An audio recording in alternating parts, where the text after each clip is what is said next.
Marysville Roundtable, a discussion on current events, sports, and entertainment.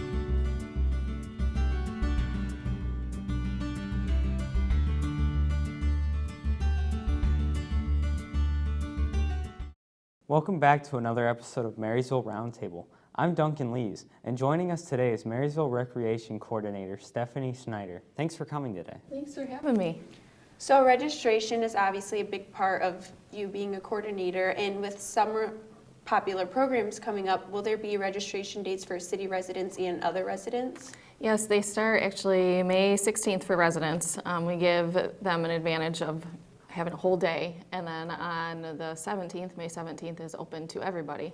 So we can do either in person or online. A lot of people have been taking advantage of the online. It makes it a lot easier on us too as a staff, but that's pretty much it. And it's open until programs start the end of June. Are there any limits to how many classes you can sign up for?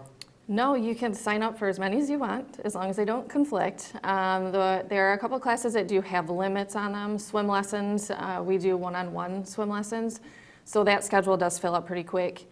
And the other program that we do have to set a limit is Sporties for Shorties. It's ages 3 to 6, and they do a different sport every Friday. In that class, we actually had to add a fourth one last year because it's so busy. So those are the only two that we put limits on, so we can have as many kids as we want.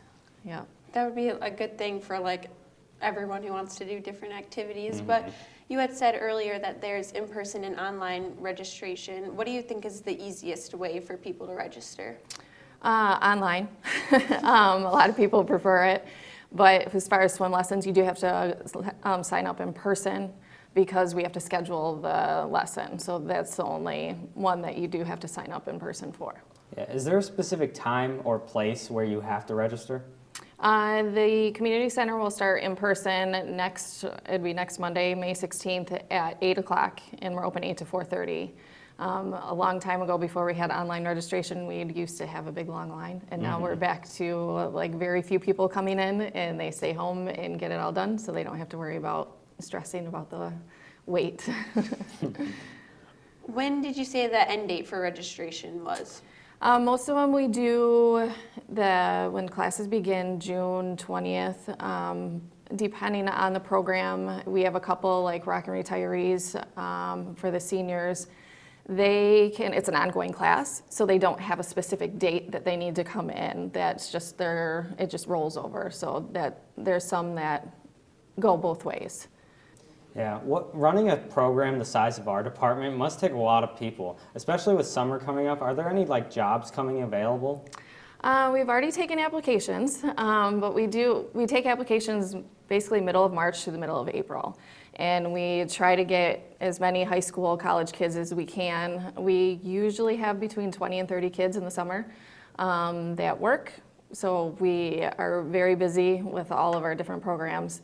We have basically 3 different departments. We have aquatics for lifeguards, and then sports and playground. Those are our 3 major areas, and then I'll have a couple that work in the office. Obviously, I'm sure a lot of high schoolers want to work for the rec center, but are there any age requirements or limitations for different, like you said, aquatics and sports? Do you have to be a certain age for each of those? Aquatics, you have to be 15 to be a lifeguard. That is one of the requirements. The one thing with aquatics is once you're 15, you take the certification. We actually pay for it. So if anybody wants to be a lifeguard, we encourage it. That's one of the hardest areas to find workers in. The rest of it is just 14. You have to be 14 years old to be able to apply. And what type of experience or skills would you like to see in specific applicants that are coming to you? Have fun with kids, be outgoing, and you have to be able to take a little bit of adversity. Sometimes kids don't like doing what you ask them to do, or you have to deal with parents. So you have to be have a little bit of confidence when you're out there working. Yeah, I feel like with the kids, if they're shy, you have to have a instructor who's Yeah, you gotta have some formal yeah. And you have to be able to just take it and fly by the seat of your pants, kind of, because you true. never know what's true. going to happen day to day. So with Marysville residents in the past, that everyone's enjoyed the Wednesday evening concerts in the park during like the whole month of July and even during August last year. What concerts will they be having this year? We have 8 concerts set up. They will start June 22nd and go through August 10th. We have a variety. We try to find bands because we have an older crowd. It's more of the 40 and up, and they like the music that they can sing to, and they like the music that they can get up and dance to. So the music that we get, the Kathmandu with Bob Seger, toppermost is the Beatles, Journey tribute band. We have an Arena Rock is going to be coming. That's our last concert. We haven't had them before. They are 70s and 80s rock music. And then we have a couple local, the Voodoo Doctors. They're an older band, and 10 Beach Drive. So we try to mix it all in to include a lot more people. But yeah, we added more.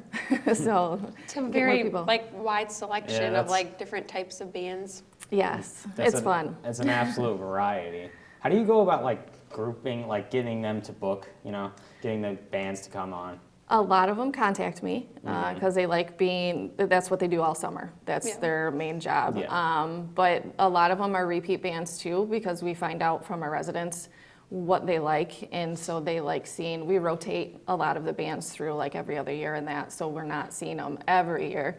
But yeah, they're pretty much, we try to go and try new things, but keep it simple. Absolutely. I know that there's a 50-50 drawing to help like with the costs of these things, but how else is the concert series funded? Sponsorships. This year we have Semco Energy doing majority of it, and then ITC is the other company that is helping fund it. So we try to get majority of it paid through sponsorships, and then the 50-50 does help. And I noticed the rec center has become a major place for family reunions, graduation parties, and many other events. How much does it cost to rent the facility? It's $75 an hour for residents and $150 an hour for non-residents.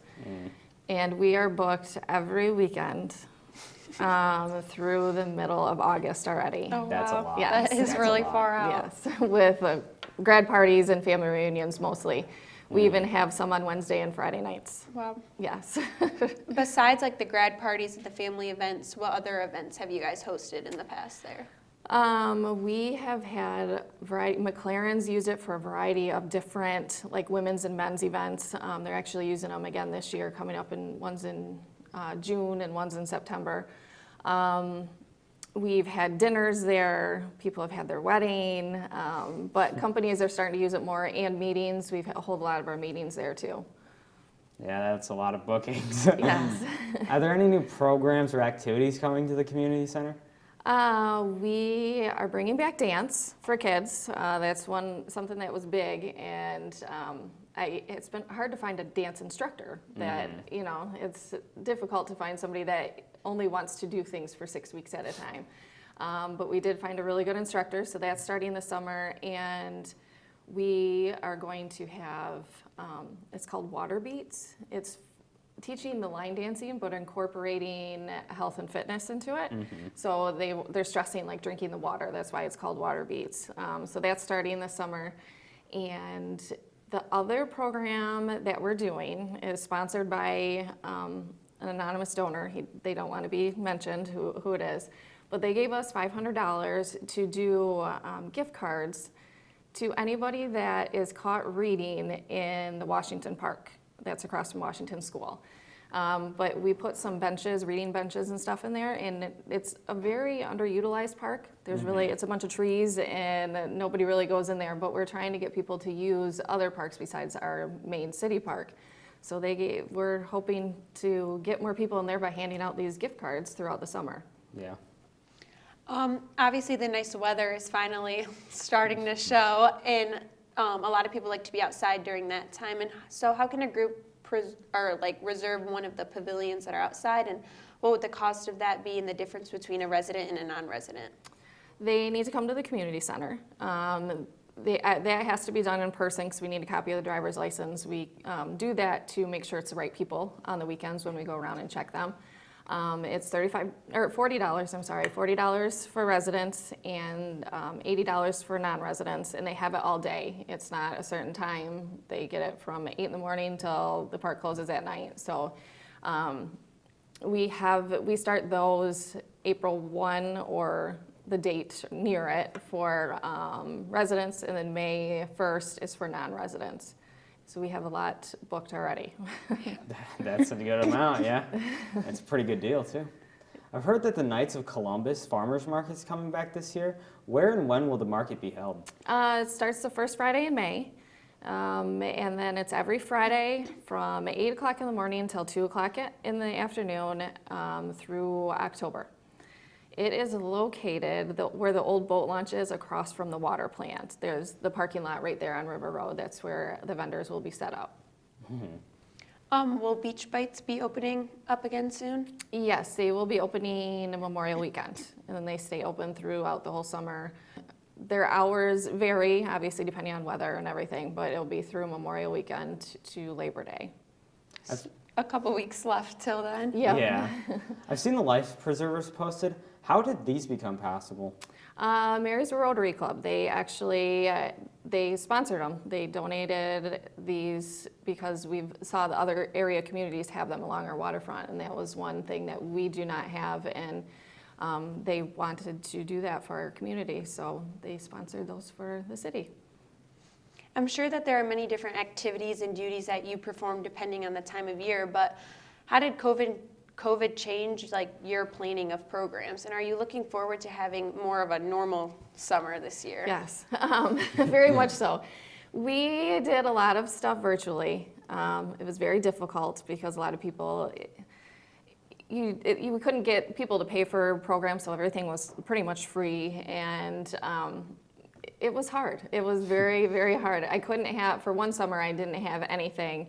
I actually worked down at the golf course 2 days a week the first summer, and then last summer we started to have more programs, but this summer we're finally back to our full schedule, and they added a few more things.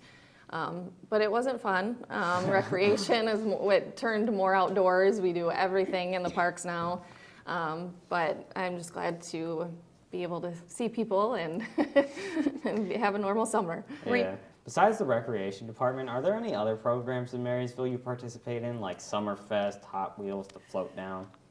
Not to the float down. I don't do anything with that. But as far as anything in the parks with Summerfest, and we have the Will St. Clair Car Show coming up the second weekend in June, and then the Hot Wheels weekend. I'm more, not that I'm hands-on with it, but they have to keep me informed of everything that's going on. So I'm kind of part of the planning and seeing activities and knowing the schedule. But they are ran by private groups, and they take care of all the details and all that, and the city basically just supports in whatever they need from us. We help with that. So you're a bigger organizer of it? No. You're not? No, I sit back, I just listen and I know what's going on. No, they plan everything. All right. It sounds like you have a lot on your plate this year, but we thank you for bringing us up to speed with everything and for even coming in today. We look forward to a fun summer filled with great activities. Join us for an episode next on M6, your hometown station. Marysville Roundtable, a discussion on current events, sports, and entertainment.